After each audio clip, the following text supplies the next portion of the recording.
Welcome to बुद्धवंतिज्म।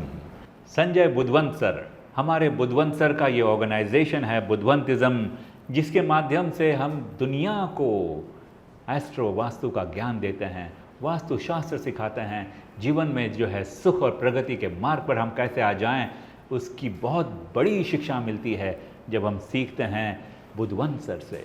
उनकी एक philosophy है बहनों और भाइयों, हमेशा कहते हैं हर खुशी को खुशी मत समझो, हर गम को गम मत समझो, दुनिया में अगर खुश रहना है तो अपने आप को किसी से कम मत समझो। ऐसे हर दिल अजीज वास्तु एक्सपर्ट बुद्धवंत सर हम सब की जिंदगी में हैं। We are so proud. Welcome to the show sir. Thank you sir. आज का वास्तु का विषय है कि बच्चे, बहुत सारे पेरेंट्स जो हैं इस विषय को लेकर बहुत चिंतित रहते हैं कि बहुत शरारती होते हैं बच्चे। बच्चों से माफ़ी मांगता हूँ, आपकी कंप्लेंट नहीं करता, लेकिन आपको बेहतर बनाने के लिए कुछ सर उपाय बताएंगे। तो सर, पेरेंट्स का कंप्लेन है कि ये बच्चे बहुत शरारती हैं, स्कूल से कंप्लेन आते हैं कि ये बहुत शरारत करता है। इसका आप वास्तुशास्त्र से कोई अलाइनमेंट देखते हैं क्या? यस, मेरे पास ऐसा एक केस आया था। एक कंपनी के बड़े सीईओ थे और उनका एक इकलौता लड़का था। ओके। उसको 2 स्कूलों ने निकाल दिया था। स्कूलों ने निकाल दिया? अभी तीसरे स्कूल में एडमिशन लिया था, तो उन्होंने बोला अभी तीसरे स्कूल में तो ये रहेगा ना, तीसरे स्कूल वाले भी इसको निकाल देंगे। ओके। तो जब हमने उनकी वास्तु विजिट की तो देखा कि उस बच्चे का जो बेडरूम था वो साउथ वेस्ट में था। साउथ वेस्ट में बच्चे का बेडरूम? नैऋत्य कोण में था। ओके। मतलब जहाँ मास्टर बेडरूम होना चाहिए, जहाँ मैरिड लोगों का बेडरूम होता है, जहाँ एक अलग तरह की एनर्जी है, एक निगेटिव एनर्जी है, और वहाँ पर उस बच्चे का होना अपने आप में एक बहुत बड़ा प्रॉब्लम था। ओके।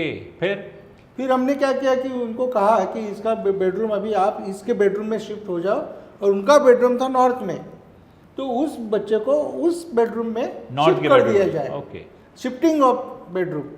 तो ये करने के साथ वो तीसरे स्कूल ने बाद में उसको नहीं निकाला। उसका जो मिस्चीवियसनेस था वो कम हो गया, बहुत हद तक कम हो गया। Lovely. So what a wonderful learning ladies and gentleman. अगर अपना बच्चा शरारती ज़्यादा है तो आपके वास्तु में उसका लोकेशन देखिए, डेफिनेटली वो साउथ या साउथ वेस्ट के जोन में अधिकतर समय बिताता होगा। एम आई राइट सर? यस। और उसको वहाँ से हटाकर नॉर्थ ईस्ट के जोन में रखिएगा, वो शांत हो जाएगा। What a beautiful solution sir. Right. और एक बात कहना चाहता हूँ, आजकल जब बच्चा रोता है तो माँ पिताजी क्या करते हैं, उसके हाथ में एक तो मोबाइल थमा देते हैं, नहीं तो फिर टीवी लगा देते हैं, तुरंत प्लीज कर देते हैं, तुरंत प्लीज कर देते हैं जी। अब ये मोबाइल या टीवी में जो गेम्स चलते हैं, उससे उन बच्चों को लगता है कि अरे हमारा जिंदगी कितना इजी है। सब इजी फील होता है उनको।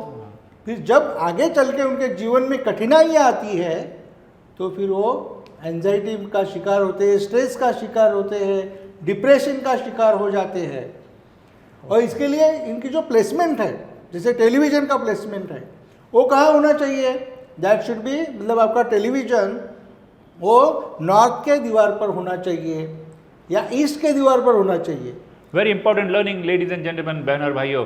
नॉर्थ की दीवार पे टेलीविजन हो, मतलब आप जब बैठे हैं तो आप फिर नॉर्थ की तरफ देख रहे हैं। यस। ईस्ट की दीवार पे अगर टेलीविजन है, मतलब आप बैठे हैं टीवी देखने को, तो आप ईस्ट की तरफ देख रहे हैं।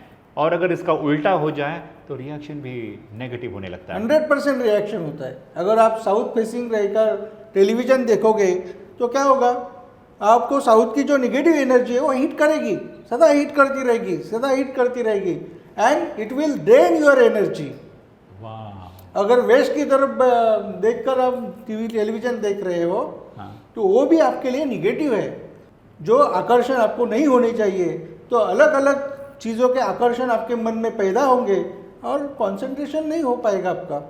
तो कंसंट्रेशन और फोकस के लिए ईस्ट की दीवार और नॉर्थ की दीवार पर टेलीविजन हो और आप टीवी को देखें। उसके बाद आपका जो स्टडी टेबल है उसकी पोजीशन भी सही होनी चाहिए। सर, एक इम्पॉर्टेंट बात आपने कही थी एक शो में, मुझे याद है, स्टडी टेबल गोल नहीं होना चाहिए। गोल बिल्कुल नहीं होना चाहिए। डाइनिंग टेबल भी गोल नहीं होना चाहिए। नहीं होना चाहिए। बहुत काम की बात है बहनों और भाइयों। स्क्वायर और रेक्टेंगल शेप नहीं होना चाहिए। Lovely lovely. दोस्तों, ये बच्चों के लिए ख़ास एपिसोड हमने अनुरोध किया बुद्धवंत सर से, और बहुत काम की और ज्ञान की बातें आप सबको मिली। सात्विक व्यक्ति जो साधना से ये ज्ञान पाते हैं और विश्व को देना चाहते हैं। बहुत मेहनत की है सर ने। दोस्तों, राह संघर्ष की जो चलता है ना, वही संसार को बदलता है। जिसने रातों से जीती है जंग, सूरज बनकर वही निकलता है। Budhwant sir, thank you so much for being in our life, sir. Thank you. To register, click on Book Now.